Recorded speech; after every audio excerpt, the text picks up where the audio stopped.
Une nouvelle infrastructure temporaire sera déployée d'ici la fin du mois de mai à Percé, juste à temps pour accueillir les touristes. On se devait de réfléchir à une solution temporaire pour sécuriser les lieux d'abord et aussi s'assurer qu'on pouvait accueillir les gens malgré tout sur le bord du littoral et puis accueillir les gens à Percé là, pour la saison touristique. Donc, c'est à ça que devra servir l'enveloppe qui vient d'être annoncée. Mais au-delà du tourisme, il y a la réalité des habitants de Percé. La promenade temporaire servira aussi d'outil de communication pour expliquer aux visiteurs à quoi fait face la région. Depuis quelques années, les changements climatiques se manifestent avec de plus en plus de violence. On a eu plusieurs tempêtes coup sur coup. Il y en a eu en octobre 2015 et plus récemment en janvier 2016. La vague a commencé, la mer a commencé à gruger par derrière le mur. En 2010, une importante tempête détruit une partie de la promenade.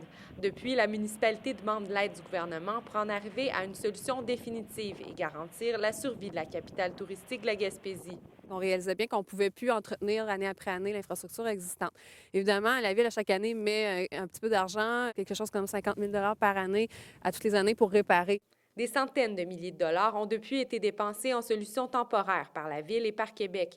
La première étape vers une solution permanente, des études de faisabilité. On interpelle le gouvernement depuis plusieurs semaines, mois, pour nous aider à financer ces études-là préalables à la réalisation en tant que telle de la solution définitive. Mais il faut se rappeler que le mur ou la promenade en tant que telle n'avait pas été construit pour faire un travail de protection à l'époque. Elle était vraiment construite comme un équipement récréo-touristique. Le projet de protection se chiffre entre 25 et 30 millions de dollars. Des sommes que les coffres de la municipalité sont bien loin de contenir avec un budget annuel de 5 millions de dollars. Léa Beauchesne, Percé.